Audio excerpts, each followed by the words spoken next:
Salam damai sejahtera, pendengar yang terkasih dalam Tuhan Yesus. Fokus renungan kita hari ini berjudul Firman Hidup. Saudara-saudari, firman Tuhan di dalam Kisah Para Rasul pasal 5 ayat 20 berkata, "Pergilah, berdirilah di bait Allah, dan beritakanlah seluruh firman hidup itu kepada orang banyak."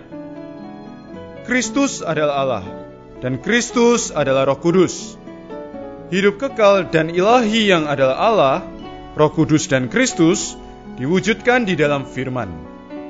Perjanjian baru mengatakan bahwa firman adalah hidup.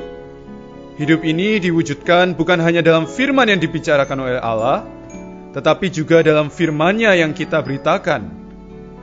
Kisah Para Rasul pasal 5 ayat 20 menunjukkan bahwa firman yang keluar dari mulut Petrus adalah firman hidup. Perkataan Petrus bukan hanya firman Allah, tetapi juga perkataan kesaksiannya. Kehidupan dan pekerjaan Petrus membuat kehidupan ilahi ini ternyata begitu real pada saat itu. Itulah sebabnya perkataan Petrus adalah perkataan kesaksiannya. Hidup ilahi ini akan real kita alami jika kita menikmati Dia sebagai Sang Hidup. Dia menyerahkan dirinya sendiri sebagai Sang Hidup, supaya kita bisa mendapatkan hidup dan mempunyainya dalam segala kelimpahan. Saudara-saudari, pada mulanya ada firman. Firman itu adalah Allah. Di dalam Dia ada hidup, dan Dia menjadi anak domba Allah yang menghapus dosa-dosa kita.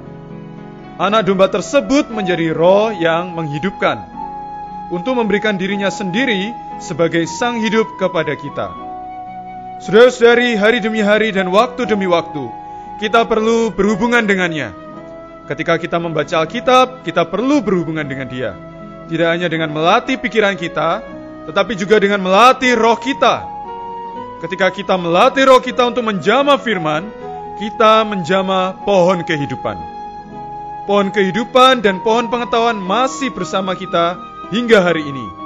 Kedua pohon ini sangat dekat satu dengan yang lain. Maka itu kita harus waspada, sehingga kita hanya menerima Sang Hidup dan bukan pengetahuan yang mematikan. Mari kita berdoa. Ya Allah, terima kasih atas firman-Mu. Dikaulah Allah Sang Hidup yang memberikan kehidupan di dalam kami. Buatlah setiap kali kami membaca Alkitab, kami bisa menjamah diri-Mu, Allah yang hidup di dalam roh kami.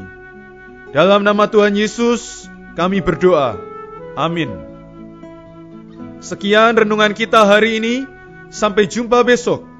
Tuhan Yesus beserta dengan kita.